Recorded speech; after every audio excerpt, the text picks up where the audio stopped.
Hey guys আসসালামু আলাইকুম কেমন আছো তোমরা সবাই আশা করি ভালো আছো। আমি আবিদা সুলতানা, আমি একটি নতুন টিউটোরিয়াল নিয়ে আসছি তোমাদের মাঝে। তো আশা করি ভিডিওটি তোমাদের কাছে ভালো লাগবে, কারণ হচ্ছে এই হিজাব টিউটোরিয়ালটি হচ্ছে একদম ফুল কভারেজ দিবে তোমাদের মধ্যে। মানে যারা আমার মতো ফুল কভারেজ পড়তে পছন্দ করো তাদের জন্য আশা করি এই ভিডিওটি হেল্পফুল হবে। তো একদম সামনের পাশ থেকে রাউন্ড শেপ হবে। তো অনেকেই আমাকে আর কি বলছিল যে হিজাব নাকি পড়তে পারে না, অনেক ঝামেলা হয়। তো আমি আজকে টিউটোরিয়ালটি অনেক সহজভাবে দেখিয়ে দেবো, অনেক ইজিভাবে দেখিয়ে দেবো, যাতে পেছনেও সামনে সব করে বুঝতে প্রবলেম হবে না তোমাদের। আশা করি ভিডিওটি তোমাদের মাঝে ভালো লাগবে।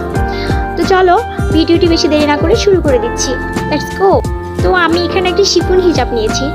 তো এখানে হচ্ছে হিজাবটি নেওয়ার পরে আমি যেটা করব সেটা হচ্ছে ভালোভাবে আর কি সামনের পাশ থেকে ফোল্ড করব, একটু ফোল্ড করে ওখান থেকে সামনে একটু একটা পয়েন্টের মতো আর কি করে দেব, করে তারপরে হচ্ছে এখানে পিন করে দেব। তো এখানে ব্যাপারটা হচ্ছে সামনের যে মানে উঁচু যে রাখি সেটা হচ্ছে এক একজন এক এক রকমভাবে রাখতে পারো তোমাদের ইচ্ছে মতো।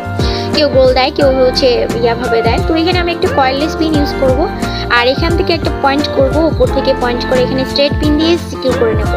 তো হয়তো মানে হচ্ছে যারা আমার ভিডিও দেখো ফলো করো তারা হয়তো জানো।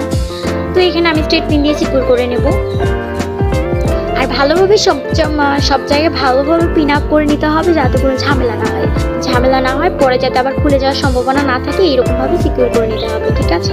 তো এরকম পার্ট হওয়ার পরে দেন আমি যে লং পার্টটা রেখেছিলাম সেই লং পার্টটা নিয়ে জাস্ট অল্প একটু এখানে রেখে দিয়ে আর বাকিটা পেছন পাশ থেকে ঘুরিয়ে নেব। আর বাকিটা পেছন পাশ থেকে ঘুরিয়ে নিয়ে যতটুক লাগে, কেউ শর্ট রাখতে পারো, কেউ হচ্ছে এখানে লেয়ারও তুলতে পারো। তো আমি জাস্ট একটা লেয়ার তুলে আর কি, যেটা আমি নিচে এর আগে যে পিনটা আমি লাগিয়েছিলাম মাথার উপরে, সেই পিনটা আমি ঢেকে দেবো। উপরে যে লেয়ারটা নিয়ে আসলাম সেই লেয়ারটা এখানে যতটুকু লাগে ততটুকু নিয়ে এখানে পিন দিয়ে স্ট্রেট পিন দিয়ে সিকিউর করে নিতে। তারপর হচ্ছে ওই পিনটা নিয়ে সাইডে আরেকটা পিন দিয়ে স্ট্রেট পিন দিয়ে এখানে সিকিউর করে নেবো, যাতে খুলে না যায়, ঠিক আছে। তো হচ্ছে এরকমভাবেই আমরা পরবো। তো হচ্ছে এখানে যেটা হচ্ছে নিচে যে পার্টটা থাকে সেই পার্টটা জাস্ট আমরা ঘুরিয়ে মাথার এই পাশ থেকে ওই পিনের সাথে অ্যাটাচ করে সিকিউর করে নেব, ঠিক আছে।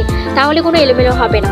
তো এই পর্যন্তই। তারপরে হচ্ছে দুই সাইডে যে পার্ট থাকে এই পাশ থেকে যখন এখানে সিকিউর করে নেওয়ার পরে দুই পাশে যে পার্ট থাকে সেটা তোমাদের ইচ্ছা মতো ফুল কভারেজ করে সামন পাশ থেকে রাউন্ড করে তারপরে তোমরা পিন করে নেবে, ঠিক আছে। তো আজ এই পর্যন্তই। ভালো থাকো সবাই, সুস্থ থাকো, আল্লাহ হাফেজ।